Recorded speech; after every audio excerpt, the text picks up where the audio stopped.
Hi guys, welcome back to my channel. ఈరోజు మనం కొత్తిమీర టమాటీ పచ్చడి ఎలా చేసుకోవాలో ఈ వీడియోలో చూద్దామా. ఇది రైస్, రోటీ, టిఫిన్స్ దేనికైనా సూపర్గా ఉంటుంది. ఒక్కసారి ఇలా ట్రై చేయండి. దీనికోసం ఒక 4 టమాటీలు తీసుకోండి, రఫ్గా చాప్ చేసుకోండి. అలాగే నేను ఒక 10 పచ్చిమిరపకాయల వరకు తీసుకున్నాను. ఇప్పుడు ఒక కడాయి పెట్టుకొని 1 కప్పు పల్లీలు యాడ్ చేసుకొని డ్రై రోస్ట్ చేసుకోండి. ఇవి ఒక బౌల్లోకి తీసుకోండి. ఇప్పుడు ఇదే కడాయిలో కొంచెం ఆయిల్ యాడ్ చేసుకొని జీలకర్ర యాడ్ చేసుకోండి. 1 స్పూన్ వరకు జీలకర్ర వేగినాక ముందుగా కట్ చేసుకున్న టమాటీ, పచ్చిమిర్చి కూడా యాడ్ చేసుకొని ఇవి రెండు కూడా బాగా మగ్గాలి ఆయిల్లో. ఇప్పుడు కొంచెం కల్లుప్పు యాడ్ చేసుకుంటున్నాను. టమాటీలు కొంచెం బేగా మగ్గుతాయి. స్మాష్ చేస్తూ టమాటీల్ని మగ్గించండి. ఇప్పుడు ఒక పెద్ద కొత్తిమీర కట్ట తీసుకొని సన్నగా చాప్ చేసుకోండి. ఈ కొత్తిమీరని కూడా యాడ్ చేసుకొని కొత్తిమీర, టమాటీ, పచ్చిమిర్చి కూడా బాగా మగ్గాలి.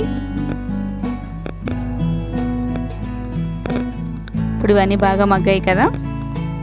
మనం ముందుగా వేయించుకున్న పల్లీలకి కూడా పొట్టు తీసుకొని పక్కన పెట్టుకోండి.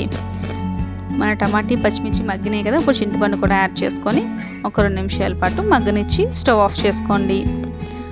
ఇప్పుడు పొట్టు తీసుకున్న పల్లీల్ని మిక్సీ జార్లో యాడ్ చేసుకొని మిక్సీ చేసుకోండి. మనకి ఇలాగా పౌడర్గా అయింది కదా, పల్లీ పౌడర్ రెడీ అయింది.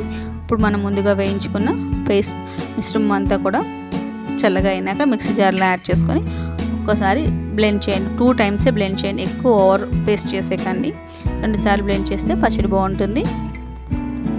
ఇప్పుడు తాలింపు కోసం ఒక కడాయిలో కొంచెం ఆయిల్, అలాగే వెల్లుల్లి, జీలకర్ర, ఆవాలు, ఎండుమిర్చి, కరివేపాకు, కొంచెం ఇంగువ కూడా యాడ్ చేసుకొని ఫ్రై చేసుకోండి.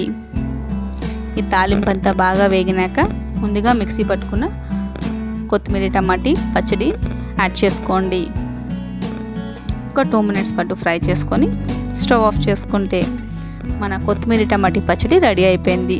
వేడి అన్నం, నెయ్యి వేసుకొని తింటే సూపర్గా ఉంది. అలాగే టిఫిన్స్ కూడా చాలా బాగుంది. మీరు కూడా డెఫినెట్గా ట్రై చేయండి, మీకు నచ్చుతుంది. Thank you for watching. Bye.